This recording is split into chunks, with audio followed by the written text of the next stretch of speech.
பகிர்வு குழும நண்பர்கள் அனைவருக்கும் வணக்கம். நாம் ஒவ்வொரு வாரமும் ஒவ்வொரு புத்தகத்தை பற்றி விவாதித்து கொண்டிருக்கிறோம்.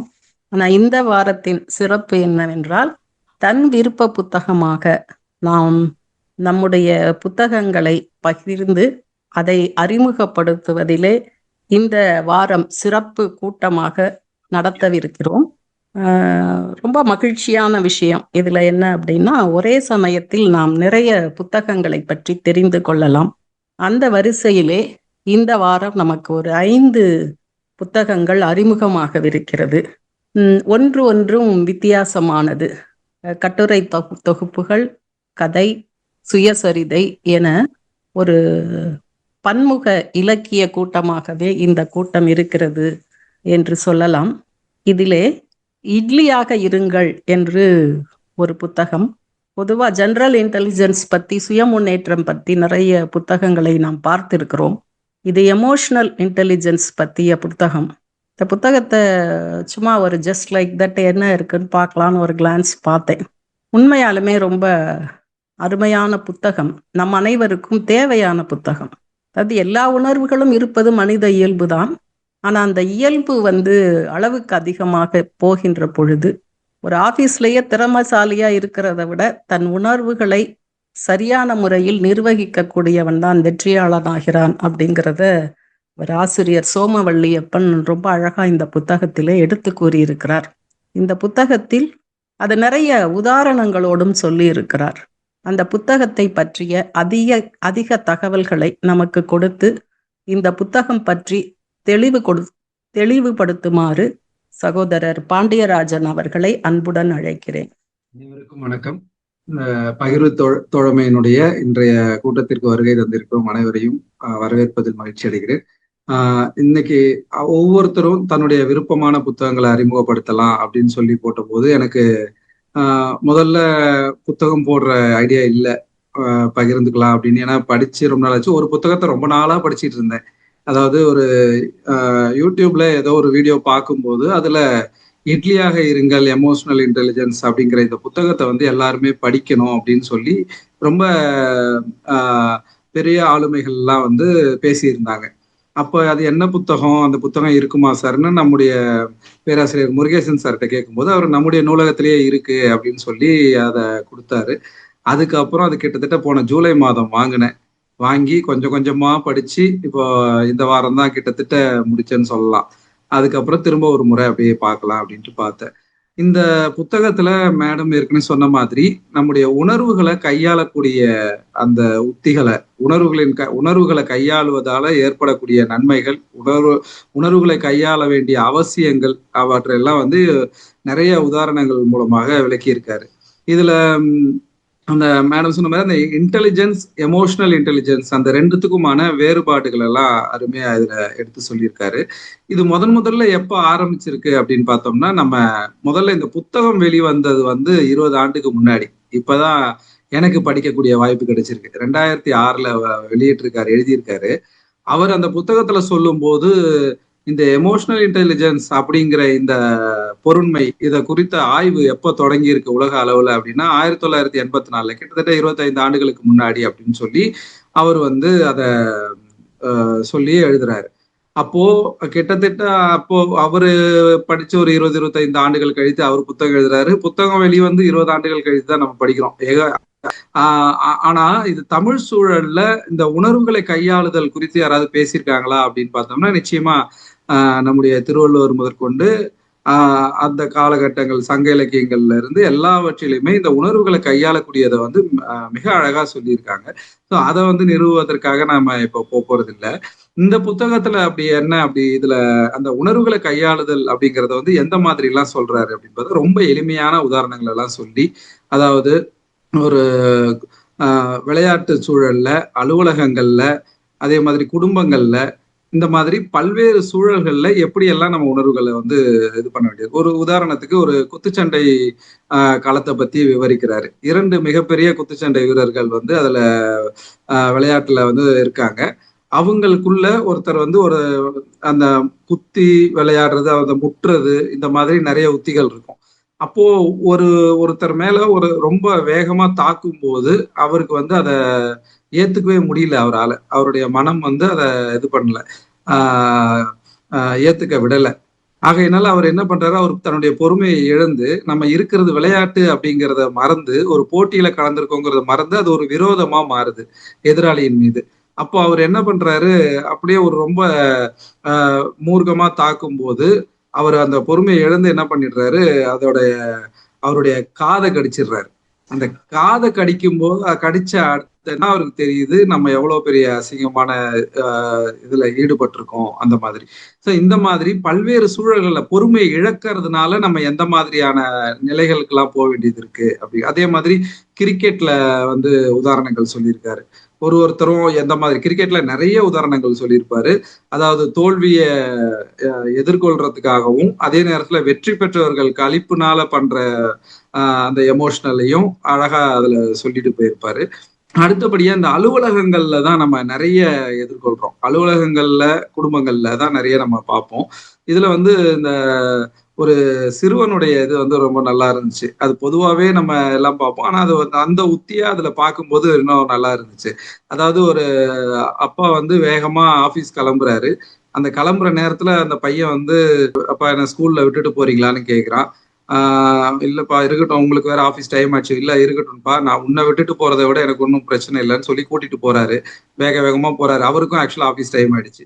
வேகமா போகிற நேரத்துல அவன் என்ன பண்றான், இறங்கிட்டு கொஞ்சம் நிறுத்திட்டு, இந்த மாதிரி இப்ப ப்ராக்ரஸ் ரிப்போர்ட்ல சைன் வாங்க மறந்துட்டேன், கொஞ்சம் சைன் பண்ணிடுங்கன்னு சொல்லி கேட்குறான். அவரும் கொடுன்னு சொல்லிட்டு வேற வழி இல்லாம ப்ராக்ரஸ் ரிப்போர்ட்டை பார்த்துட்டு அதிர்ச்சி அடைகிறாரு. காரணம் ஒரு சப்ஜெக்ட்ல அவன் ஃபெயில் ஆயிருப்பான். ஆனா அந்த நேரத்துல அவரால் எதுவும் பண்ண முடியல. கையெழுத்தை போட்டுடுறாரு. வேகமா திட்டிகிட்டே கூப்பிட்டு போயிட்டு விட்டுடுறாரு. விட்டதுக்கு அப்புறம் இதை அவர் என்ன சொல்றாரு, அந்த அவனுடைய அந்த சமயோதித புத்தி, இப்போ ஒருவேளை அவன் வீட்டுல இருக்கும்போது கொடுத்துருந்தா நல்லா அடி வாங்கியிருப்பான். அந்த அடி வாங்குறதுல இருந்து தப்பிக்கிறதுக்காக இந்த மாதிரி அவன் கையாண்டிருக்கான் அப்படின்னு சொல்லுவாரு. இந்த மாதிரி ஒரு அலுவலக சூழல்ல வந்து ஒருத்தரை வந்து மாட்டி விடும் போது எப்படி அவங்களுடைய உணர்வுகளை தூண்டி விட்டு மேல் அதிகாரிகள்கிட்ட வந்து மாட்டி விடுறாங்க, அந்த மாதிரியான சூழல்லாம் வந்து சொல்லியிருப்பாரு. இது எல்லாத்துக்கும் என்ன காரணம் அப்படின்னு சொல்லும் போது, மூளைக்குள்ள இருக்கக்கூடிய சில விஷயங்கள் எல்லாம் வந்து அவரு எடுத்து சொல்றாரு. இப்ப இந்த அமிக்டலா அப்படிங்கிற அந்த ஒரு சின்ன ஒரு இதுதான், அது கிட்டத்தட்ட ரொம்ப குட்டியான ஒரு உறுப்பு, அது மூளைக்குள்ள இருக்கக்கூடிய ஒரு உறுப்பு. அதுதான் வந்து இந்த உணர்வுகளை கட்டுப்படுத்தக்கூடிய வேலைகளை வந்து பாக்குறதா அதுல வந்து அவர் அழகா சொல்லியிருப்பார். அதனுடைய தூண்டுதல்னாலதான் வந்து அது பகுத்தறிவையும் மீறி அந்த உணர்வுகளை வந்து ரொம்ப தூண்டக்கூடியதா சொல்றாரு. இப்ப இந்த மாதிரி வரும்போது சில விபரீதங்களை சொல்லியிருப்பாரு. வெளிநாட்டுல நடந்த ஒரு சம்பவம். அது வந்து என்னன்னா, ஒரு குழந்தைய வந்து, ஒரு பெண் குழந்தை, அவங்க அப்பா அம்மா அவங்க குடும்பமா இருக்காங்க. அப்ப அந்த பெண் என்ன பண்றா, நான் வந்து இன்னைக்கு ஃப்ரெண்டு வீட்டுக்கு போறேன்ப்பா, போயிட்டு ஃப்ரெண்டு வீட்டுல தங்கிட்டு நாளைக்கு தான் வருவேன் அப்படின்னு சொல்லிட்டு போயிடுறா. போன உடனே இவங்க அப்பா அம்மாவும் வீட்டை பூட்டிட்டு கிளம்பிடுறாங்க. கிளம்புன உடனே அவங்க ஃப்ரெண்டு வீட்டுக்கு போயிட்டோன்னா அங்க இல்ல, திரும்ப வந்துடுறா. திரும்ப வந்துட்டு வீட்டை பார்க்கும்போது வீடு பூட்டி இருக்கு. நல்ல வேலையா அவகிட்டயும் ஒரு சாவி இருந்ததுனால வீட்டை திறந்துக்கிட்டு உள்ள போலான்னு போகும்போது, சரி நம்ம வந்து வெளிக்கதவை பூட்டிட்டு பின் வழியா உள்ள போய் சாத்திக்கலாம் அப்படின்னு சொல்லி பின் கதவை திறந்து வெளியில வந்து பூட்டிட்டு உள்ள போய் சாத்திக்கிறா. சாத்திட்டு அவங்க அப்பா அம்மா வரும்போது நம்ம உள்ள இருந்து அவங்களுக்கு வந்து ஒரு இன்ப அதிர்ச்சி கொடுப்போம், நம்ம விளையாட்டு காட்டுவோம் அப்படின்னு சொல்லி என்ன பண்றா, வந்து ஒரு கபோர்டுக்குள்ள போய் ஒளிஞ்சுக்கிறா. அவங்க அப்பா அம்மா வர்றதை பார்த்துட்டு ஒளிஞ்சிட்டதுக்கு அப்புறம் அவங்க அப்பா அம்மா உள்ள போறாங்க. போன உடனே அவங்க அப்பா கண்டுபிடிச்சிடறாரு, நம்ம வீட்டை பூட்டிட்டு போனோம், ஆனா உள்ள யாரோ ஆள் இருக்கிற மாதிரியே ஒரு உணர்வு அவருக்கு வருது. ஆனா எங்க இருக்காங்க என்னன்னு கண்டுபிடிக்க முடியல. ஆனா அவர் முடிவு பண்ணிட்டாரு, ஏதோ ஒரு சின்ன மூச்சு காத்து சத்தம் வருது வீட்டுக்குள்ள, யாரோ ஒளிஞ்சிருக்காங்க அப்படின்னு முடிவு பண்ணி துப்பாக்கியை கையில எடுத்துடுறாரு. துப்பாக்கியை கையில எடுத்து தேடிக்கிட்டே போறாரு. ஒரு கபோர்டு கிட்ட நிற்கும் போது அந்த கபோர்டுக்குள்ள இருந்துதான் லேசா கதவு ஆடுது. அதுக்குள்ள இருந்து அந்த மூச்சு காத்து சத்தம் வர்றதை பார்த்துட்டு நிச்சயமா இந்த கபோர்டுக்குள்ளதான் ஆள் இருக்கணும் அப்படிங்கிறத உணர்ந்து அந்த இடத்துல இருந்து துப்பாக்கியை ரெடியா எடுத்து கையில வச்சுக்கிறாரு. கரெக்டா அந்த குழந்தையும் வெளியில தான் அப்பா நிக்கிறாரு அப்படிங்கிறத தெரிஞ்சு கதவை திறந்துகிட்டு அப்பா அப்படின்னு கத்துது, பட்டுன்னு சுட்டுடுறாரு. இவருக்கு வந்து என்னன்னா, அந்த குழந்தை கத்துன அந்த சத்தம் அவருடைய மூளைக்கு போய் சேர்றதுக்குள்ள அவர் தீர்மானிச்சு வச்சிருந்த அந்த ஒரு உணர்வு வெளிப்பட்டு, அந்த ஒரு அரை வினாடி கூட இல்லாத அந்த நேரத்துல ஒரு தன் குழந்தையை இழக்கக்கூடிய நேரம். அது வந்து கிட்டத்தட்ட ஒரு 2 வார காலம் வந்து சிகிச்சை பெற்று அது வந்து பலன் இல்லாம அந்த குழந்தை உயிரிழந்துருச்சு. இப்படியாக நம்முடைய உணர்வுகளை அடக்க முடியாத நேரங்கள்ல ஏற்படக்கூடிய அசம்பாவிதங்கள் எல்லாம் அழகா இதுல சொல்லியிருப்பாரு. அப்போ நம்ம உணர்வுகளை எந்த அளவுக்கு நம்ம கட்டுப்படுத்த வேண்டியது இருக்கு, நம்ம அந்த உணர்வுகளினுடைய கையாளும் திறனை நம்ம எந்த அளவுக்கு வளர்த்துக் கொள்ள வேண்டியது இருக்கு அப்படிங்கறது வந்து இதன் மூலமா தெரிஞ்சுக்க முடிஞ்சது. இது மாதிரி எனக்கு ஒரு 2 சம்பவம் வந்து இப்போ அந்த புக் ஃபேர் போயிருந்தோம். புக் ஃபேருக்கு போகும்போது ரொம்ப மகிழ்ச்சியா அப்படியே போயிட்டு எல்லாம் சுத்திட்டு வந்தோம். நமக்கான அரங்கம் அங்க ஒண்ணு இருந்துச்சு. அந்த அரங்கத்துக்குள்ள வரும்போது நாங்க போயிட்டு வந்தோம். என்னுடைய மனைவி வந்து அந்த அரங்கத்துல இருந்தாங்க. இன்னும் நிறைய பார்வையற்ற நண்பர்களோட நான் வரோம். வந்திருக்கும் போது நேரா உள்ள வரும்போது அவங்க வந்து நம்ம ரிட்டையர்டு மேனேஜர் அப்படின்னு ஏதோ சொல்றாங்க. சொன்ன உடனே எனக்கு ரொம்ப சந்தோஷம். அவரை பார்த்த உடனே நம்ம என்ன கேட்போம், have are you sir, fine sir அப்படின்னு சொல்லுவோம். அந்த மாதிரி நான் என்ன பண்றேன், அவரை பார்த்த உடனே ஹவ் ஆர் யூ சார்ன்ற, அவரு glad you meet you, glad you meet யூன்றாரு எல்லார்கிட்டயும். அந்த வார்த்தை என் மனசுக்குள்ளேயே வரல. நான் ஹவ் ஆர் யூ சார்ன்றேன், அவர் பதிலுக்கு திரும்ப கிளாட் யூ மீட் யூன்றாரு, ஃபைன் சார்ன்னு சொல்றேன். சோ இப்படியாக அதுக்கப்புறம் தான் அந்த வார்த்தை வந்து எனக்குள்ளேயே வந்துச்சு. அது எனக்கு ரொம்ப அவமானமா போச்சு அந்த நேரத்துல. சோ அப்ப அந்த வார்த்தையை வந்து நம்ம அந்த நேரத்துல இருந்த அந்த எமோஷன் ரொம்ப மகிழ்ச்சியா வந்த அந்த தருணத்துல எதிரில இருக்கிறவங்க என்ன பேசுறாங்க அப்படிங்கறத அறியாம நம்ம முன் திட்டமிட்டு இருந்த அந்த வார்த்தைகள் தான் வெளியே வருது முந்திக்கிட்டு அப்படிங்கறத வந்து இந்த புத்தகம் படிக்கும் போது திரும்ப அதை உணர முடிஞ்சுது. அடுத்த ஒரு விஷயம் என்னன்னா, இந்த புத்தகத்தை படித்ததால ஏற்பட்ட நன்மைன்னு கூட சொல்லலாம். அலுவலகத்துல நடந்த ஒரு சம்பவம். ஒரு மேலதிகாரி மேலாளர் வந்து என்ன பண்றாங்க, இந்த காலகட்டத்துல நம்ம இந்த வாராக்கடன் இதெல்லாம் பார்க்கும்போது அதை வந்து நம்ம இந்த வாராக்கடன் வந்து சரி பண்ணக்கூடிய, வசூல் பண்ணக்கூடிய வந்து அதை முடிக்க வைக்கணும் அப்படிங்கிறதுக்காக ஒரு டார்கெட்லாம் இருக்கு. அது போயிட்டு இருக்கு. அப்போ நான் ஒருத்தர்கிட்ட கிட்டத்தட்ட ஒரு 7-8 மாசமா பேசி அவங்கள வந்து கிட்டத்தட்ட சம்மதிக்க வச்சு வர வைக்கிறோம். அது மேலாளருடைய ஒப்புதலோட வர வைக்கிறோம். ஒரு குறிப்பிட்ட தொகைக்கு முடிச்சு தர்றதா. அவங்க வந்ததுக்கு அப்புறம் மேலாளர் அவங்க கிட்ட என்ன பண்றாங்க, நான் சொல்லி கிட்டத்தட்ட அவங்க ஒரு அட்வொகேட் கிட்ட எல்லாம் பேச வச்சாங்க. அட்வொகேட் கிட்டையும் பேசி புரிய வச்சு எல்லாம் வந்துட்டாங்க. அட்வொகேட்டும் கூட வந்திருக்காங்க. சோ அப்ப அவங்க வந்ததுக்கு அப்புறம் மேலாளர்கிட்ட பேசும்போது மேலாளர் டக்குன்னு என்ன முடிவு பண்றாங்க, அவங்க தோரணை எல்லாம் பார்த்து அவங்களுக்கு வந்து இந்த ஆஃபர் வந்து கொடுக்க கூடாது, முழுமையா கட்ட வச்சிடணும்னு நினைச்சாங்களா என்னன்னு தெரியல. அவங்க கிட்ட உங்களுக்கு இந்த ஸ்கீமே கிடையாது, நீங்க வந்து முழுமையா தான் கட்டி முடிக்கணும் அப்படின்னு சொல்லும் போது அவங்களுக்கு ரொம்ப கோபமாயிடுச்சு. இவ்வளவு காலமா எங்களை கூப்பிட்டுட்டு அவர் இப்படி எல்லாம் சொன்னாரு, எங்களுக்கு இந்தந்த இதெல்லாம் சொல்லியிருந்தாரு, எல்லாம் எக்ஸ்பிளைன் பண்ணிருக்காரு, எல்லாம் ரெக்கார்டிங் ஆடியோ ரெக்கார்டிங்லாம் எங்ககிட்ட இருக்கு இப்படிலாம் சொன்னதுக்கு அப்புறம் அவங்க ஒரே வார்த்தையில அவருக்கு வந்து பிசிக்கலி சேலஞ்சு பர்சன், அவர் தப்பா பார்த்து சொல்லிட்டாரு அப்படின்னு அவங்க கிட்ட ஒரு போடு போட்டுட்டாங்க. ஸோ அப்போ அவங்க வந்து கோபமா எந்திரிச்சு, நீங்க இதுக்கு மேல இங்க உட்காராதீங்க, பார்கெயின் பண்றதா இருந்தா நீங்க முடிக்கிறதா இருந்தா இருங்க, பார்கெயின் பண்றதா இருந்தா பேசாதீங்கன்னு சொல்லிட்டாங்க. அவங்க எந்திரிச்சு நேரா என்னோட சீட்டுக்கு வராங்க. வந்துட்டு நீங்க இப்படி சொன்னீங்க, அவங்க உங்களை பிளேம் பண்றாங்க அப்படின்னு சொல்லி அவங்க என்கிட்ட வந்து கொஞ்சம் சத்தம் போட்டாங்க. நான் கால் பண்ணி கேட்கும்போது அவங்களுக்கு நான் திரும்ப அங்கிறதே ஃபோன் பண்ணி பேசுறேன். பேசினோடனே நீங்க அவங்களுக்கு எதுவும் அவங்களுக்கு அந்த இதெல்லாம் கொடுக்க வேணாம், நீங்க அவங்கள வந்து நீங்க தப்பா சொல்லிட்டீங்கன்னு சொல்லிட்டேன், அது விட்டுருங்க, அவங்களை முழுசா கட்ட சொல்லுங்க அப்படின்ட்டு வச்சுட்டாங்க. இப்போ எனக்கு ரொம்ப தர்ம சங்கடமான சூழல் ஆயிடுச்சு. அவங்க கிட்ட நான் எப்படி இதை கையாளுறது, ஒரு ரொம்ப கோவம் வருது. ஆனா நான் அவங்கள்ட்ட அதை வெளிக்காட்டவும் முடியாது. 2 பேர்ட்டையுமே நான் வெளிக்காட்ட முடியாது. இவங்க என்கிட்ட நேரடியா ப்ரூஃப் இருக்குன்னு பேசுறாங்க. அப்ப நான் என்ன பண்றதுன்னு ஒண்ணு கொஞ்சம் அமைதியா இருந்தேன். திரும்ப கேட்டேன். அவங்க பேசினது எல்லாத்தையும் பொறுமையா கேட்டேன். கிட்டத்தட்ட ஒரு 5 நிமிஷம் கத்துனாங்க. எல்லா டீட்டெயிலையும் சொல்லி இவ்வளவு விஷயம் இருக்குன்னு எல்லாத்தையும் கேட்டுட்டு, நான் இப்போ வந்து இது எல்லாத்தையும் எழுதி கம்ப்ளைண்ட் போட போறேன், உங்களுடைய போன் ரெக்கார்டிங்ஸையும் அட்டாச் பண்ணி பண்ண போறேன்னு சொன்னாங்க. சரி ஓகே பண்ணுங்கன்னு மட்டும் சொல்லிட்டேன். வேற எதுவுமே நான் பண்ணல. அவங்களும் போயிட்டாங்க. போனதுக்கு அப்புறம் அடுத்து சில மணி நேரங்கள்ல அவங்க என்னுடைய அதிகாரி கூப்பிட்டு அவங்கள கொஞ்சம் வர சொல்லுங்க, கொஞ்சம் ஏதாவது நீங்க சமாளிச்சு, நான் இப்படி சொல்லிட்டேன், ஆனா திருப்பி ஏதாவது சமாளிச்சு கொஞ்சம் குறைச்சி அவங்கள வச்சு முடிக்க வைங்க அப்படின்னு சொல்லிட்டாங்க. இது ஏன் இப்படி ஒரு சூழல் பண்ணணும் அப்படின்னு எனக்கு ரொம்ப சங்கடமா போச்சு. அப்புறம் அவங்கள கூப்பிட்டு திரும்ப நான் ஏற்கனவே சொல்லி வச்ச தொகையவே சொல்லி, ஏன்னா அவங்க ஒரு தொகை கேட்டிருந்தாங்க, நான் ஒரு தொகை சொல்லியிருந்தேன், திரும்ப சொன்ன தொகையை சொல்லி அவங்கள முடிக்க வச்சாச்சு. இப்போ இந்த சூழல்ல நம்ம கோவப்பட்டிருந்தா அந்த நேரம் வந்து கண்டிப்பா ஒரு மேலாளருக்கும் எனக்குமான ஒரு விரோதம் இருக்கும். ஆனா இதை நான் வேற ஒரு சூழல்ல அவங்களுக்கு பதிய வைக்கணும்னு தான் இருக்கேன்.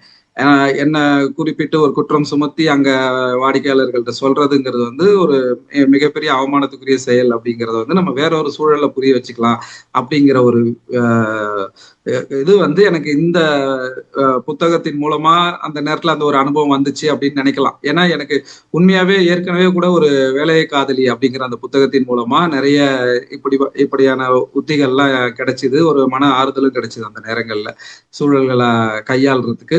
அப்படியாக இந்த புத்தகத்தின் மூலமா அந்த உணர்வுகளை கையாளக்கூடிய சில நுட்பங்களை வந்து நமக்கு எல்லாத்துக்கும் மேல அந்த அமைதி காத்தல் அப்படிங்கிறது வந்து எந்த அளவுக்கு முக்கியம் அப்படிங்கறது வந்து உணர முடிஞ்சுது. அதே மாதிரி இதுல இறுதியில சொல்றாரு, இதுக்கு வந்து பேர் வந்து இட்லி, என்னன்னு பேர் வைக்கிறது, பக்குவமா இருக்கிறது தான். அதுல நம்ம இந்த மாதிரி இட்லி அப்படிங்கிறத தமிழ் சூழலுக்கு பேர் வச்சுக்கலாம் அப்படின்னு வச்சிருக்காரு. தொடக்கத்துல சொல்லியிருக்காரு பேர் வைக்கிறத பத்தி. இறுதியில இட்லிகளின் வகை சொல்றாரு. முதல் தட்டு, இரண்டாம் தட்டு, மூன்றாம் தட்டு, அடித்தட்டு, மேல் இடைத்தட்டு, மேல் தட்டுன்னு. இதுல வந்து கீழே இருக்கிற தட்டு வந்து வேகாத இட்லினும், அடித்தட்டு நடுவுல இருக்கிறது வந்து அரைவேக்காடுனும், மேல இருக்கிறது நல்லா வெந்த இட்லி அப்படின்னு அதுக்கேற்ற சில அனுபவங்கள் எல்லாம் சொல்லி சொல்றாரு. இப்படியான இந்த ஒரு புத்தகம் வந்து நிச்சயமாவே நமக்கு இது இன்னும் அடுத்தடுத்த பாகங்கள்லாம் கூட வந்திருக்கிறதா நம்ம சார் சொல்லியிருந்தாரு. அடுத்தடுத்த பாகங்களை கொஞ்சம் குறிப்பிட்ட கால இடைவெளிக்கு படிக்கும் போது அது இன்னும் கொஞ்சம் நம்ம பக்குவப்படுத்தும் அப்படின்றதுனால நான் உடனே அதை படிக்க வேண்டாம் அப்படின்னு நான் யோசிச்சுட்டேன். ஏன்னா கொஞ்சம் கொஞ்சம் அதை ஒரு குறிப்பிட்ட கால இடைவெளியில படிக்கும் போது அது இன்னும் கொஞ்சம் நம்மள உணர்வுகளை வந்து கட்டுப்படுத்தவும் நம்மளை அதை புதுப்பிச்சுக்கவும் உதவும் அப்படின்னு நினைக்கிறேன். ஆகையினால இந்த புத்தகங்களை வந்து எல்லாருமே படிக்கணும் அப்படின்னு கேட்டுக்கிட்டு இந்த வாய்ப்பை கொடுத்த பகிர்வுக்கு நன்றி சொல்லி விடைபெறுகிறேன். நன்றி, வணக்கம். மிக்க மகிழ்ச்சி. இந்த புத்தகத்தை பற்றி தம்பி ரொம்ப விளக்கமா நிறைய விஷயங்கள் ரொம்ப தெளிவா அழகா சொன்னாங்க.